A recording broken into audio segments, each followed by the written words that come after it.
হ্যাঁ, welcome back. আমি এসে হানিফ ফয়সাল। তো আজকে আমরা আলোচনা করতে যাচ্ছি ক্যান্টনমেন্ট কলেজ কুমিল্লা সেনানিবাস এর টেস্ট পরীক্ষার এমসিকিউ সলভ নিয়ে। দেখো, তাদের প্রথম প্রশ্ন কি ছিল? সাম্প্রতিক ভার্চুয়াল, মানে এটা হচ্ছে সাম্প্রতিক সময়ে ভার্চুয়াল, এটা সাম্প্রতিক হবে না, হবে সাম্প্রতিক সময়ে ভার্চুয়াল রিয়েলিটির কোন নতুন রূপটি জনপ্রিয়তা পেতে শুরু করেছে? এটা অবশ্যই আমরা জানি, আর্গুমেন্টেড রিয়ালিটি। ওকে, পরবর্তী প্রশ্ন দেখো, মেশিন লার্নিং দ্বারা কোনটিকে অনেক বেশি বুদ্ধিমান করা সম্ভব? রোবটকে, নিউরাল নেট, ক্রায়োসার্জারি নাকি বায়োমেট্রিক? অবশ্যই রোবটকে মেশিন লার্নিং দ্বারা অনেক বেশি বুদ্ধিমান করা সম্ভব। আচরণগত বৈশিষ্ট্যের বায়োমেট্রিক্স হচ্ছে ফেস রিকগনিশন, টাইপিং কি স্ট্রোক, ভয়েস রিকগনিশন। আচরণগত বৈশিষ্ট্য হচ্ছে অবশ্যই টাইপিং কি স্ট্রোক এবং ভয়েস রিকগনিশন। ওকে, এটাই হচ্ছে তার কারেক্ট অ্যান্সার। তারপর দেখো, প্রথম শিল্প বিপ্লব কোনটি? প্রথম শিল্প বিপ্লব ছিল বিদ্যুৎ নো, তাপ প্রযুক্তি নো, এটা হচ্ছে বাষ্পীয় শক্তি, অর্থাৎ বাষ্পীয় ইঞ্জিন ছিল প্রথম শিল্প বিপ্লব। ওকে, তারপর দেখো, ক্রায়োসার্জারিতে ব্যবহৃত যন্ত্রপাতি হলো ক্রায়োপ্রোব, যেটা হচ্ছে রোবটের, স্প্রে ডিভাইস, অর্থাৎ অ্যান্সার হচ্ছে 1 এবং 3 তার কারেক্ট অ্যান্সার। তার পরবর্তী কোয়েশ্চেন দেখো, IEEE 802.11 প্রযুক্তির সাহায্যে কোন নেটওয়ার্ক তৈরি করা যাবে? এটা হচ্ছে 11 হচ্ছে ওয়াইফাই দিয়ে আমরা নর্মালি লোকাল এরিয়া নেটওয়ার্ক একটা তৈরি করতে পারি। ওকে, তারপর দেখো, একটি চ্যানেলের মধ্যে দিয়ে 5 সেকেন্ডে 1000 বিট ডেটা ট্রান্সফার হলে এর ব্যান্ডউইথ কত? এখন দেখো, এত কি বিট ডেটা ট্রান্সফার হচ্ছে, বেশ ভালো, 5 সেকেন্ড, তাহলে এটাকে আমরা 5 দিয়ে ভাগ করলে যা পাবো তাই তার কারেক্ট অ্যান্সার, অর্থাৎ 5 200 1000, অর্থাৎ 200 বিপিএস। বিপিএস মানে বিট পার সেকেন্ড। কোন ডিভাইসের সাহায্যে প্রেরক কম্পিউটার থেকে সিগন্যাল নির্দিষ্ট প্রাপক কম্পিউটার প্রেরণ করা যায়? Hub, bridge, repeater? তো সুইচের ক্ষেত্রে এই কাজগুলো করা যায়।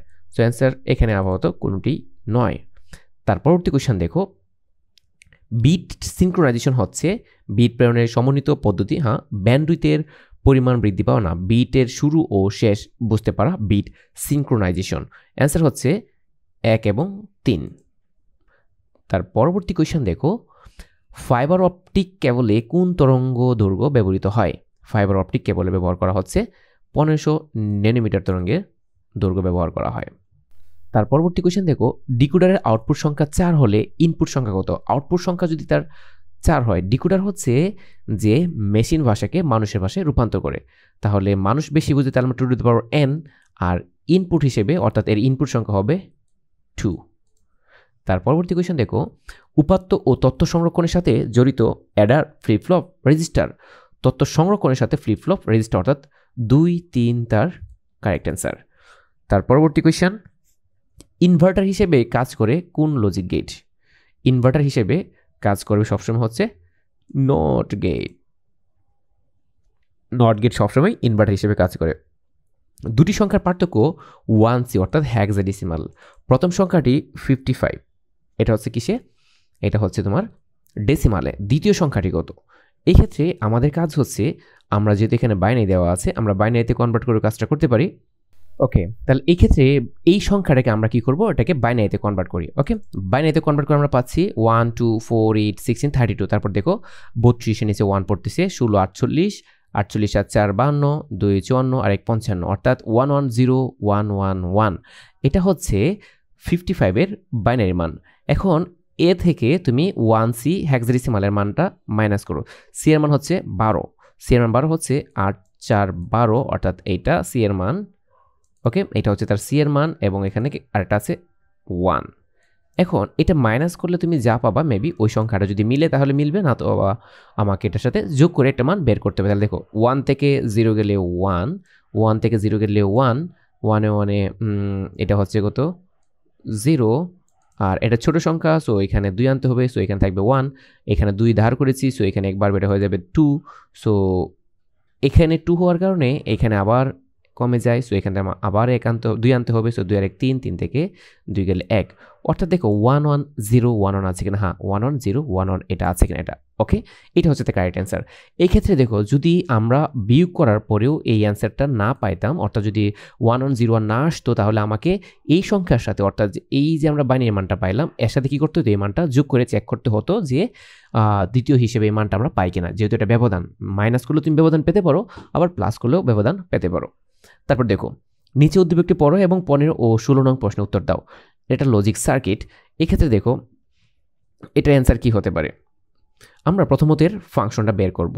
তাহলে দেখো এখানে এটা হচ্ছে এক্সক্লুসিভ, সো এই দিক দিয়ে আসতেছে এ, আমরা জানি এদিক দিয়ে এক প্রান্ত দিয়ে আসতেছে এ, অন্য প্রান্ত দিয়ে আসতেছে কি দেখো এ, এবং এটা হচ্ছে ন্যান্ড গেট, অর্থাৎ এখানে হচ্ছে এ বি, অর্থাৎ A exclusive A B whole not. এটা হচ্ছে তারপর আরেকটা হোল নট, কারণ এটা এই যে এক্স নর গেট। আমরা এখানে কারেক্ট অ্যান্সার পাচ্ছি না, কারণ এফ এর মান কোনটি, এফ এর মান এখানে একটাও না এই হিসাবে। তো এটার জন্য আমাকে যে কাজটা করতে হবে, এক্সক্লুসিভটাকে আমরা ভাঙাই। এই এক্সক্লুসিভটাকে যদি আমরা ভাঙাই তাহলে আমরা পাচ্ছি হলো, আমরা জানি এ বি, এক্সক্লুসিভ নিয়মটা হচ্ছে A B plus A not B not, এটা হচ্ছে এক্সক্লুসিভ নটের ফাংশন।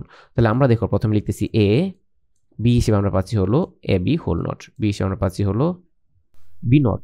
বি নট মানে হচ্ছে কি এ বি ডাবল নট, আর এ বি ডাবল নট মানে হচ্ছে কি আমরা সরাসরি লিখতে পারি কি এ বি।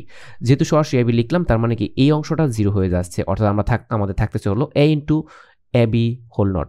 আবার এখানে এই এ বি হোল নটকে আমাদের গুণ করা যেতে পারে, আমরা গুণ করলে পাবো হলো A into A not plus B not, A not plus B not.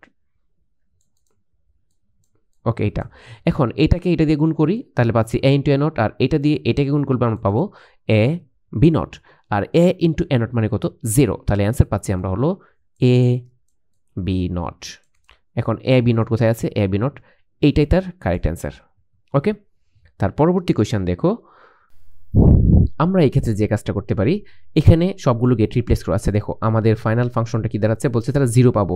0 পাওয়ার নিয়ম হচ্ছে যে বিপরীত জিনিসদ্বয়ের গুণ করতে হবে, অর্থাৎ এ ইন্টু এ নট এই টাইপ থাকলে একমাত্র 0 হওয়া পসিবল।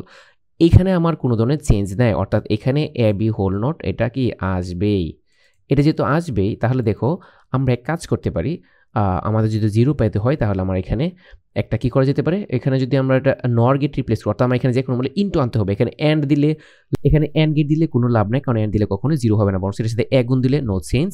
এর সাথে যদি আমরা অর দিই এ প্লাস, এবার তাহলেও কিন্তু আমাদের এই 0 আসার সুযোগ নেই, এখানে প্লাস দিলে হবে আমাদের হচ্ছে দ্যাটস মিন 1 পাবো, বাট এটা হচ্ছে না। সো আমরা অ্যান্ড দিলে যেহেতু হয় না, এখানে আসলে ন্যান দিয়েও হওয়ার সুযোগ নাই। ওকে, তারপর আমরা দেখো এবার এখানে যদি নর গেট রিপ্লেস করি, নর গেট রিপ্লেস করলে কেন হবে, সুযোগ আছে, কারণটা হচ্ছে এখানে তো এ বি হোল নট আছে, নর গেট মানে প্লাস, পরে কিন্তু হয়ে যাবে কি ইন্টু, অর্থাৎ এদিকে আসছে কি এ নট, অর্থাৎ নর করলে এমন পাবো আমরা A plus A B whole not. এখন দেখো A plus A B whole not মানে এখানে যদি আমরা এটাকে ভাঙাই তাহলে আমরা এটাকে ভাঙলে পাবো হচ্ছে এ নট প্লাস বি নট, এটাকে ভাঙলাম, আর এদিকে থাকতেছে কি এ। তাহলে দেখো এখানে এই যে এই হোল নট উপরটা রয়ে গেল, তাহলে এ প্লাস এ নট মানে কত 1, আর 1 প্লাস বি মানে বি নট মানে কত 1a, সো 1 নট মানে কি হবে 0। তাহলে এইটাই হচ্ছে আমাদের কারেক্ট অ্যান্সার। ওকে, তারপর দেখো ওয়েবসাইটকে আকর্ষণীয় সুন্দরভাবে উপস্থাপন করার জন্য ব্যবহৃত হতে পারে, অবশ্যই সিএসএস ব্যবহার করা যেতে পারে। কোন অ্যাট্রিবিউট ব্যবহার করে ওয়েব পেজে বিভিন্ন এলিমেন্টের রং, ফন্ট সহ বিভিন্ন বৈশিষ্ট্য উল্লেখ করা যায়? ইচ্ছা মতো ইউজ করা যায় হচ্ছে আমাদের স্টাইল নামক ভাব মেরে। ওকে, অর্থাৎ স্টাইল অ্যাট্রিবিউট ব্যবহার করে আমরা সবগুলো করতে পারি। তার পরবর্তী কোয়েশ্চেন দেখো, টেবিল তৈরি করতে প্রয়োজনীয় ট্যাগ হচ্ছে টিএইচ, টিডি, হ্যাঁ এই দুইটা ইউজ হয়, অর্থাৎ 1 and 3, আর এটা হচ্ছে লিস্টের। ওকে, ডেফিনেশন লিস্টের। তারপর দেখো একটি আইপি অ্যাড্রেসকে প্রকাশের জন্য মোট কতটি বিটের প্রয়োজন? আইপি অ্যাড্রেস হচ্ছে 32, অর্থাৎ আমার বিট প্রয়োজন হবে 32টি। ওকে, এটাই হচ্ছে তার কারেক্ট অ্যান্সার। তার পরবর্তী কোয়েশ্চেন দেখো, সি ভাষায় এক্সপ্রেশন এক্স ইকুয়াল টু পাও টু 3, অর্থাৎ পাও টু 3 হচ্ছে 2 এর পাওয়ার 3, অর্থাৎ এখানে পাচ্ছ তুমি 2 এর পাওয়ার 3 মানে হচ্ছে 8, 2 এর পাওয়ার 3 মানে 8। ওকে, এটা হচ্ছে নিচে থাকবে, এটা উপরে যাবে, অর্থাৎ 2 এর পাওয়ার 3 মানে 8। 6 রিমাইন্ডার 2, 6কে 2 দিয়ে ভাগ করলে ভাগশেষ করতে পাবা, এটা অবশ্যই 0, এটা no change, this mean 0। Plus 3 into x, অর্থাৎ প্লাস 3, তো প্লাস 3 মানে আমরা যদি এখানে প্লাস 3 করি, আসলে 3 ইন্টু এক্স না, আসলে পরে বলা হচ্ছে এক্স এর মান কত, অর্থাৎ প্লাস 3, আমরা এখানে পাবো 3। ওকে, তাহলে 8 আর 3 কত হয়, 8 আর 3 হচ্ছে 11। সো এখানে খ নাম্বার হচ্ছে আমাদের কারেক্ট অ্যান্সার। ওকে, তার পরবর্তী কোয়েশ্চেন দেখো, কোনটি রিলেশনাল অপারেটর? এই যে দেখো গ্রেটার দেন, লেস দেন, এগুলো হচ্ছে রিলেশনাল, সে কি তার চেয়ে বড় নাকি ছোট, এগুলো হচ্ছে রিলেশনাল অপারেটর। সি ভাষায় ডাবল ডেটা টাইপ কত বিটের? ডাবল হচ্ছে 64 বিট অর্থাৎ 8 বাইট অর্থাৎ 8 বাইট মানে 1864। নিচের উদ্দীপকটি পড়ো 24 এবং 25 নম্বর প্রশ্ন উত্তরটা দেখো। ইন্ট মেইন, এটাতে আবার পি দেওয়া আছে, ফর লুপটাকে তুমি মুভমেন্ট করার চেষ্টা করো। 0 থেকে শুরু হবে, 5 আছে ছোট অর্থাৎ 0 1 2 1 2 3 অ্যান্ড 4 পর্যন্ত যাবে। Print and Comilla. এখন প্রশ্ন হচ্ছে এই রিটার্ন 0 অর্থাৎ এই প্রোগ্রামটি কতবার চলবে? তাহলে দেখো 0 1 2 3 4, তাহলে কতবার? 5 বার, অর্থাৎ প্রোগ্রামটি 5 বার কুমিল্লা প্রিন্ট করবে। ওকে, তারপর দেখো প্রোগ্রামটিতে কী ধরনের পরিবর্তন আনলে কুমিল্লা শব্দটি 2 বার প্রদর্শিত হবে। প্রোগ্রামটিতে 2 বার প্রদর্শনের জন্য আমরা যদি চেঞ্জ কী চেঞ্জ আছে দেখো, p=1 এবং p+2, অর্থাৎ p=1 হলে 1 এবং 4 এটা প্রিন্ট হবে, অর্থাৎ এইটাই কিন্তু তার কারেক্ট অ্যান্সার। এই ছিল কুমিল্লা ক্যান্টনমেন্টের টেস্ট পরীক্ষার MCQ সলভ। সো দেখা হচ্ছে নেক্সট কোনো ভিডিওতে। সে পর্যন্ত ভালো থাকো, সুস্থ থাকো, আল্লাহ হাফেজ।